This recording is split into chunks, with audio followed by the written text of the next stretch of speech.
Argañarás, psiquiatra.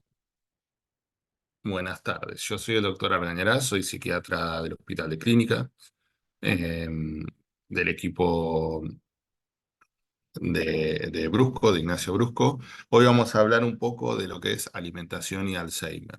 Bien, bien, bueno. En principio, podemos decir, ¿no? O definir la desnutrición como la deprivación absoluta o relativa de nutrientes, lo que provoca pérdida de peso, pérdida del índice de masa corporal, hipoalbuminemia, hipercolesterolemia y linfopenia finalmente.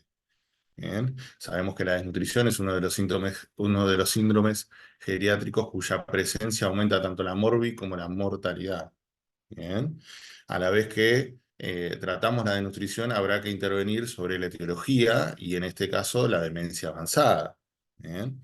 Eh, en la desnutrición confluyen varios factores: disminución de la actividad física, pérdida de las papilas gustativas, pérdida del olfato, pérdida de la secreción de saliva, falta de piezas dentarias, reducción de la secreción gástrica, que dificulta a su vez la absorción del ácido fólico, del hierro, del calcio, de vitamina B12, disminución de la absorción de vitamina D y déficit sensorial visual. En general, las personas mayores necesitan al menos la misma cantidad de vitaminas y minerales que los jóvenes y presentan una disminución de las necesidades calóricas de un 25%. ¿Bien? Para asegurar todos esos nutrientes esenciales, la dieta debe comprender una mezcla de alimentos de los 5 grandes grupos: granos, verduras, frutas, productos lácteos y proteínas. ¿Bien? La demencia incipiente puede causar cambios en los hábitos dietéticos, así pues, la malnutrición puede ser una consecuencia más que una causa del deterioro cognitivo. Se produce una disminución de los niveles de neuropéptidos en el plasma y en el cerebro y de noradrenalina cerebral, y todos ellos estimulantes de la ingesta, por lo cual también vamos a tener una disminución en la ingesta, ¿no? eh, Se dan alteraciones en en el comportamiento alimentario y situaciones de rechazo a la ingesta, apraxias y agnosias. El conjunto de todos estos factores favorece el rechazo de estos enfermos ante los alimentos, que es algo muy común en las demencias y en el Alzheimer. ¿Bien? Consecuencias de la nutrición: podemos hablar de pérdida de peso, pérdida de la masa magra, edemas, hepatomegalia, ascitis, alteraciones de la respuesta inmune, con la consiguiente aumento de las infecciones, ¿no? Caídas frecuentes, ¿bien? Aspiraciones, porque también eh, pueden aparecer trastornos en la deglución. ¿Bien? En fases avanzadas o moderadas de la enfermedad se añaden síntomas como anorexia y aumento de requerimientos de agitación o vagabundeo. Es frecuente el rechazo de alimentos, la agitación durante las comidas y la deshidratación y la disfagia. La desnutrición y la deshidratación se pueden dar por múltiples factores: dificultad al masticar, disfagia, depresión, falta de apetito, rechazo al comer, por temor a atragantarse, por ejemplo. Es importante entonces la detección precoz y la disposición desde su inicio.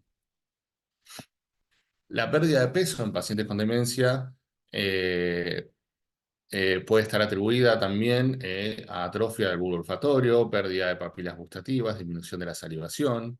Estos serían todos trastornos neurosensoriales. Lo que sería más trastornos mecánicos serían las faltas de piezas dentarias, aftas, alteraciones en la articulación temporomandibular, neuralgias del trigémino, glosofaringio.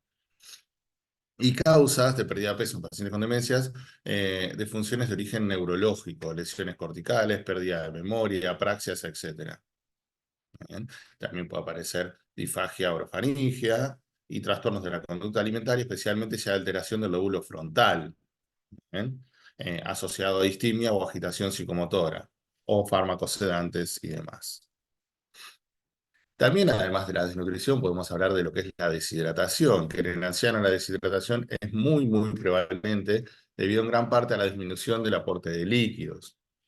Las causas de deshidratación pueden ser variadas: infecciones agudas, que pueden provocar fiebre y con ello una pérdida de agua por sudor, o polimedicación, ¿bien? O por ejemplo con fármacos diuréticos, o por alteración del nivel de conciencia, por hipodipsia debido al propio envejecimiento.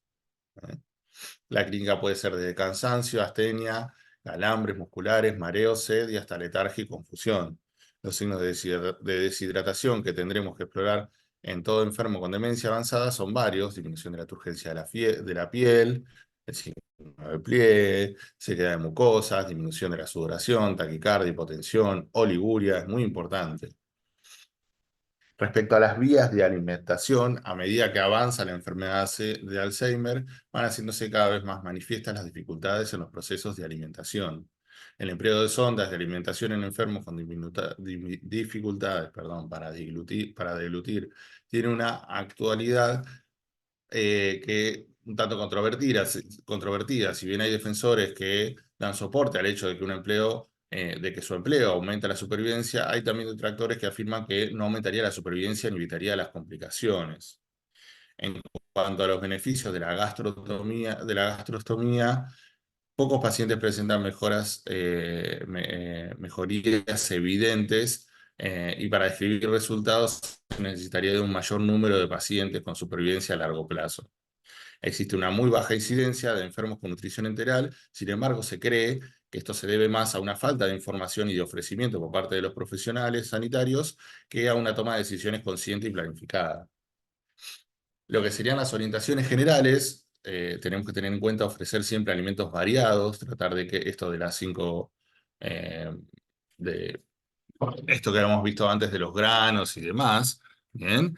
Tratar de que haya siempre un alimento de cada grupo de todas las comidas, observar las necesidades de modificación de la consistencia de los alimentos cuando comienzan los problemas de la dilución, no así antes, ¿no? No sacarle al anciano esta capacidad de poder saborear, si todavía tiene sus piezas dentarias, no tiene problemas en la deglución y demás, ¿no? Los alimentos deben ser cocidos más allá de su punto, facilitando la dilución, pero eso no significa que sea necesario licuarlos, ¿no? Porque eso también, a la larga, termina generando un rechazo por el alimento por parte del paciente, de nuestro paciente.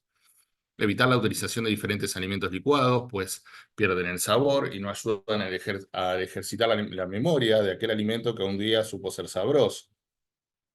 Los alimentos semisólidos o licuados deben ser ofrecidos en forma separada. Bien, y tienen que ser ofrecidos en el momento que realmente el paciente lo requiera y no antes. Variar bien el sabor de los alimentos utilizando especias, bien, como canela en polvo, preparación con las carnes bovinas, pollos, legumbres, mentas, cilantro. Utilizar sabores agridulces para aumentar la ingesta de alimentos, utilizando azúcar en poca cantidad en la preparación del alimento salado. Bien. Controlar la constipación y la diarrea a partir de la alimentación, es decir, si el paciente está con diarrea, hacer una dieta astringente. Bien. Y si el paciente está con constipación, hacer una dieta más rica en fibras. Bien. Eh, Restringir los alimentos solo cuando haya patologías asociadas como diabetes, hipertensión arterial, aumento del colesterol, y siempre con esto es muy importante, siempre con una orientación de nutricionista, de gente especializada, en demencias y en nutrición en demencias.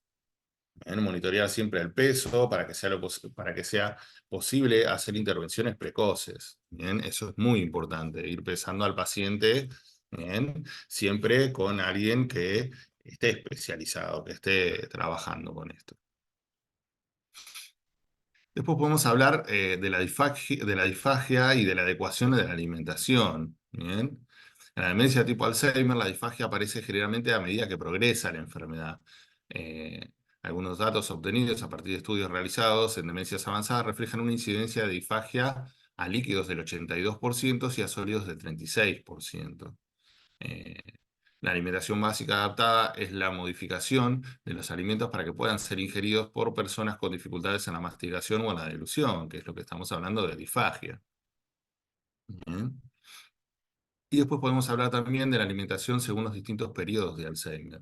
Podemos dividir en un periodo, de acuerdo a la alimentación, en un periodo inicial de Alzheimer, pacientes que en general pueden realizar el acto de comer de manera independiente, pero que por su falta de memoria hace que se olviden a la hora de comer, por ejemplo, ¿no?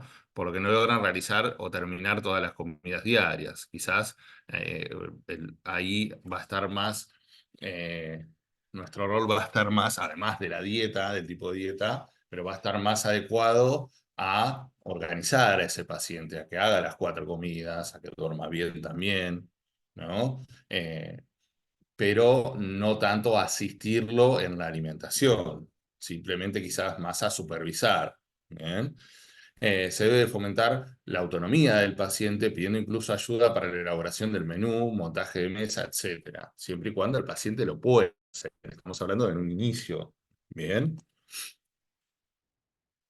Bueno, después podemos ver un periodo medio donde existe una dependencia a nivel parcial y ya es necesaria la ayuda para comer y beber, puesto que ya no son capaces de tomar correctamente los alimentos o algunas veces las alteraciones visuales no les permiten distinguir los alimentos. Incluso pueden darse problemas para deglutir, ¿bien? Que sería la disfagia que veníamos hablando antes.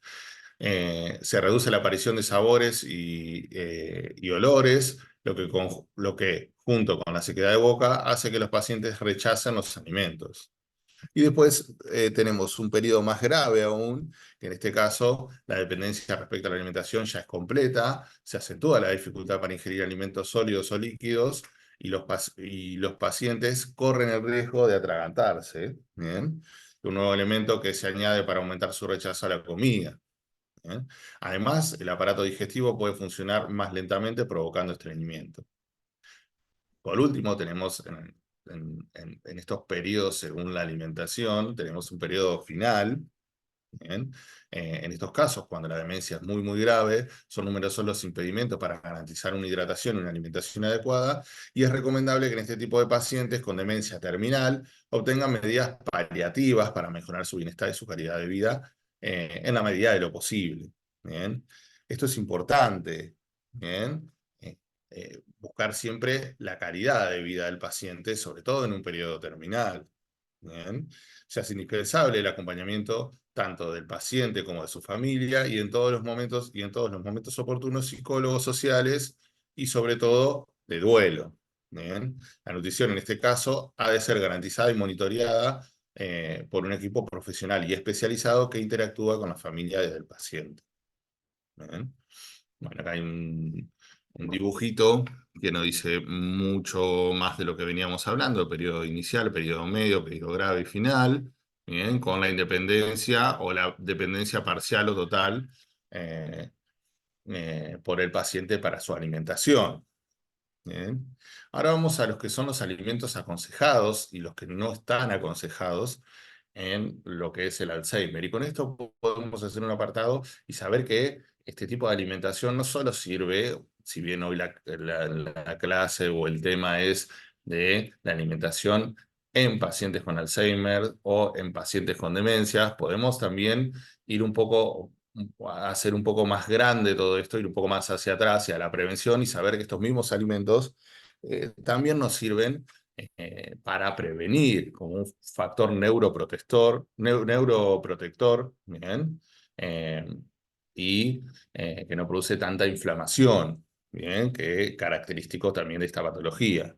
¿Bien? Entonces, alimentos ricos en omega 3 y omega 6, según algunos estudios, es que las faltas de los ácidos grasos esenciales puede ser uno de los factores que inciden negativamente en el Alzheimer. El pescado es rico en omega 3 y el aguacate, por ejemplo, en omega 6. Bien, alimentos ricos en vitamina C es un importante antioxidante. Los antioxidantes también son importantes para la prevención y para el paciente con Alzheimer, una vez ya adquirida la patología o una vez que ya es clínica su patología. Se encuentran en las naranjas, en kiwi, pimiento rojo, fresas, melón, tomate, brócoli, alimentos también ricos en vitamina E, como las grasas de origen vegetal, como el aceite de oliva, las frutas como la manzana, el mango, los espárragos, las espinacas, lechuga. Por otro lado, debido a los problemas de deglución de estas personas, debemos evitar una serie de alimentos que presenten algún tipo de dificultad en estos pacientes, como por ejemplo los frutos secos y las sopas. ¿Bien? Eh, Características de las dietas en Alzheimer. Bien, entonces, en primer lugar, habría que adaptarse a la etapa de que se encuentra la enfermedad, ¿no? Lo que vimos antes, ¿no? Si era una etapa temprana, una media, una grave o una inclusive ya terminal. Bien, en base a eso. va a ser cómo vamos a adaptar la alimentación.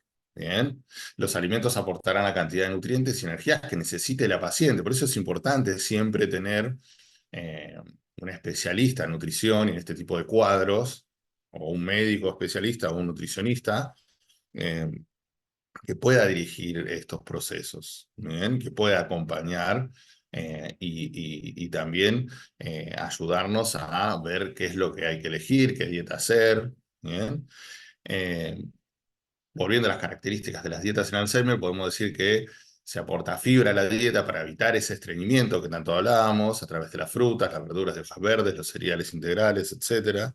También se limitará el consumo de dulces y azúcares, bien, sin ser tan tajantes como en el caso de otras enfermedades. Obviamente que si el paciente además cursa con una diabetes, vamos a limitar el consumo de dulces y azúcares. Bien. Las grasas que utilizaremos serán generalmente de origen vegetal, predominando el aceite de oliva, y las proteínas necesarias se conseguirán a través de pescados, carnes, huevos y productos lácteos. Bien.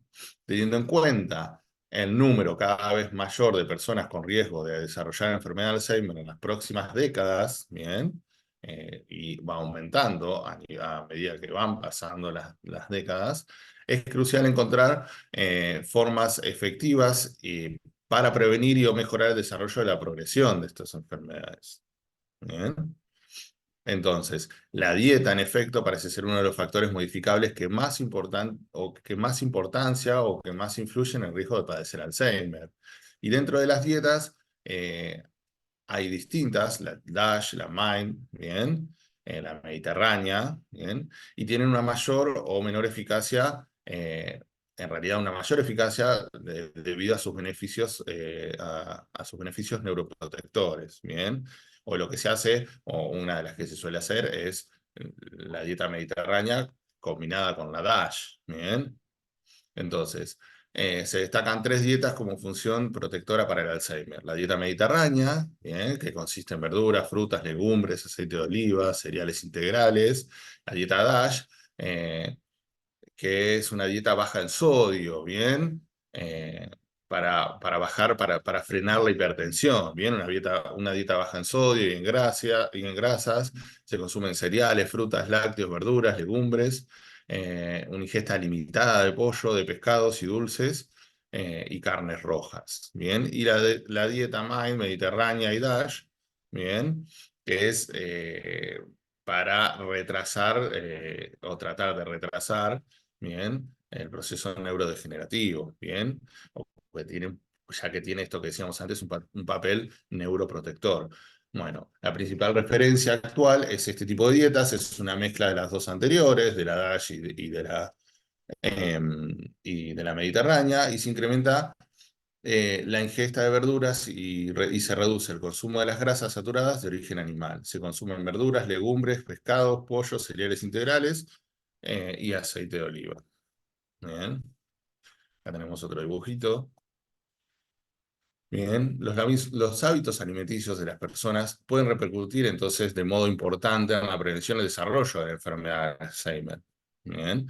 Eh, Resultados de una serie de estudios epidemiológicos realizados han relacionado la elevada herencia de una dieta mediterránea con una mayor longevidad y una menor prevalencia de enfermedades crónicas con una reducción del 10% del riesgo cardiovascular y además una disminución del riesgo de deterioro cognitivo y enfermedad de Alzheimer, independientemente de si el paciente realiza o no actividad física con regularidad. Entonces, estamos hablando que no solo puede mejorar, bien, al paciente que ya cursa con esa patología, sino como un factor protector, ¿no? Protector y preventivo. ¿Bien? Entonces, por el lado contrario, una baja adherencia a esta dieta mediterránea, ¿bien? Ha sido vinculada con una mayor predisposición a padecer deterioro cognitivo leve y enfermedad de Alzheimer, razón por la cual se establece que esta dieta podría poseer un rol neuroprotector, que era lo que hablábamos antes, debido a un efecto antiinflamatorio y a una disminución del estrés oxidativo, ¿bien? Y también a una protección cardiovascular que genera, ¿bien? Acá hay algunos dibujitos, ¿bien? Eh, donde podemos ver también eh, este impacto directo, ¿bien? Disminuyendo la neuroinflamación, Bien, y con eso disminuyendo o previniendo la generación de betamiloide, bien, de la activación glial, del daño vascular y del estrés oxidativo, bien. Entonces ese sería el impacto directo, bien, y aumentando la neurogénesis y la neuroplasticidad, también la neurocognición, bien. Hasta acá algunas preguntas.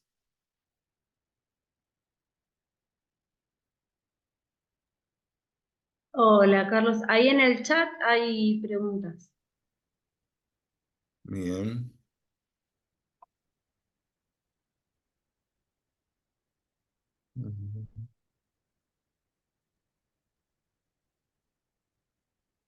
Bien, bien, bien, bien. Sí, eso va a depender del grado del avance, obviamente, que si es, una de las preguntas es si es recomendable que no utilicen dentadura cuando ya es más elevado. Bueno, si es una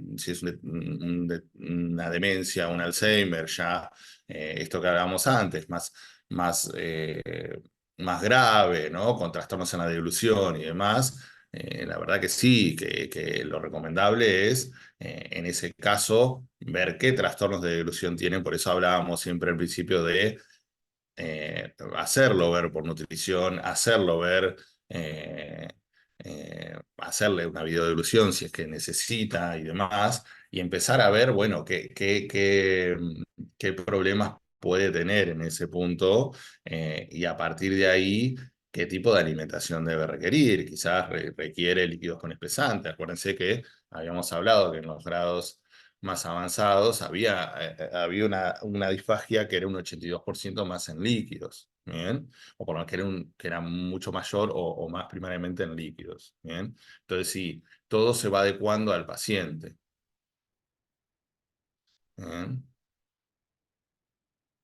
Bien, bien, bien. Exacto, es una evaluación que tiene que ser completa, ¿bien? ¿Alguna otra pregunta?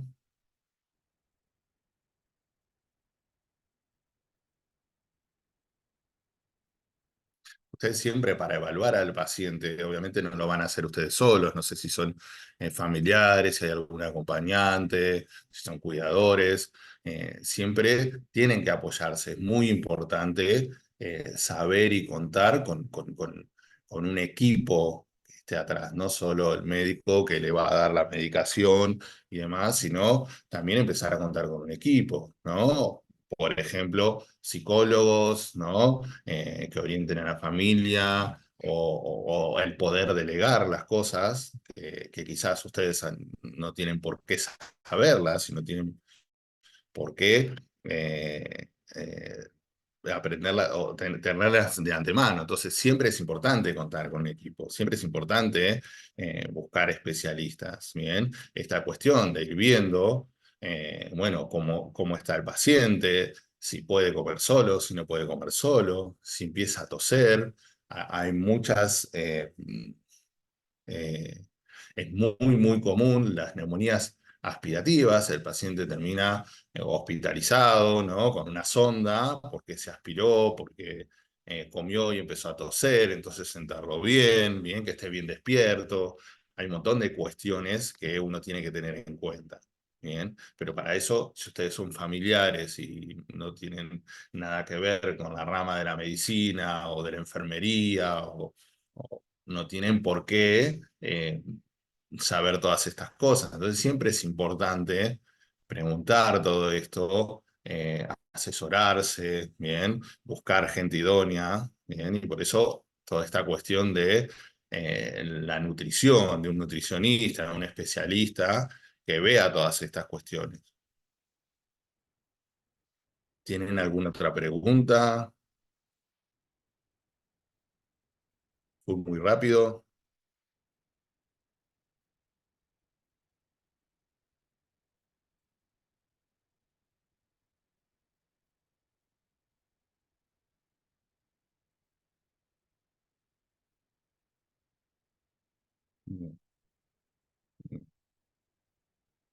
Hasta acá estaría, digamos, si no me equivoco, esta era la última filmina, eran estos dibujitos. Bien. ¿Alguna duda con algo? ¿O quieren que vuelva para atrás en alguna filmina, en alguna parte?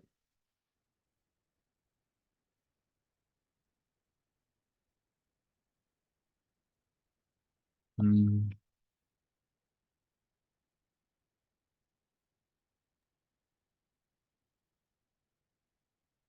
bien, bien. Nada, ¿estamos? ¿Ninguna Había, duda? no sé, había un mensajito. Excelente, muy claro, pero no, ese fue el último. Ah, bueno, bueno.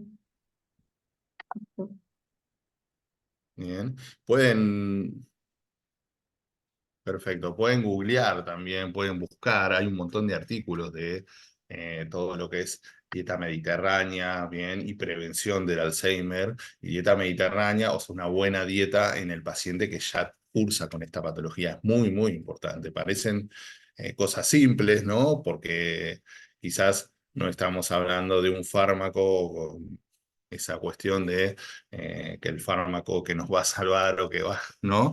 Pero si bien son cuestiones que escapan a lo farmacológico, son tan importantes como lo otro. Es lo mismo que la dieta hiposódica para el paciente con hipertensión arterial. Bueno, en este caso es parecido, es muy parecido. Está comprobado que tiene este tipo de dietas, tiene un papel protector. Y es protector antes de adquirir la patología y es protector durante la patología, para que este deterioro cognitivo no tenga mayor riesgo o mayor aumento. Bien. Entonces, es importante siempre estar cerciorarse, siempre estar bien informados, eh, bien asesorados en este punto, ¿no? Charlar con su médico, preguntarle si tiene algún equipo que trabaje con estas cosas, si ven que su familiar, sea su padre, su abuelo, su abuela, si ven que tose mucho cuando come, tiene problemas, ustedes ven que tienen problemas para la deglución, es importante esas cuestiones, tener esas pautas de alarma. Que se les prenda esa alarmita y llevarlo, que le hagan un estudio, bien, llevarlo al médico clínico, a veces generalmente al otorrino o a un gastroenterólogo, bien, que le hagan una videoeglución, un test de deglución, y a partir de ahí seguir trabajando con estas cuestiones, bien, porque es parte del avance de la enfermedad. Que el paciente no quiera comer, no solo la disfagia, ¿no? Y estas alteraciones en la deglución, sino que el paciente no quiera comer, que el paciente esté más deprimido y no tenga ganas tampoco, que ya no sienta lo mismo porque sus papilas gustativas y su bulbo olfatorio están más viejos, entonces no lo puede oler bien, no lo puede gustar bien, entonces no tiene tanto disfrute. Por el cuadro de su patología en sí. Entonces es importante que ustedes siempre estén atentos a eso y ante cualquier eventualidad preguntarle al médico que va llevando el tratamiento. Bien, no se queden solos o solo con el médico o solos ustedes. Siempre traten de delegar, de armar, de que se arme un equipo en base a todo esto. Bien, y en base al paciente. Bien, bueno, creo que no hay más preguntas.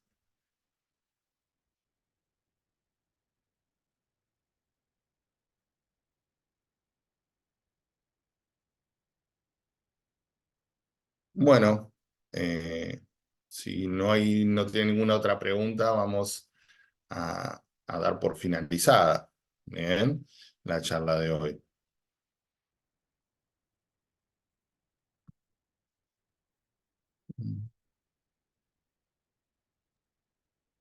Bueno, gracias a ustedes por escucharme y bueno, cualquier cosa estoy a su disposición. Nos veremos en alguna otra charla. Hasta la próxima. Bueno, buenas tardes. Buenas tardes. Chao, chao. Chao.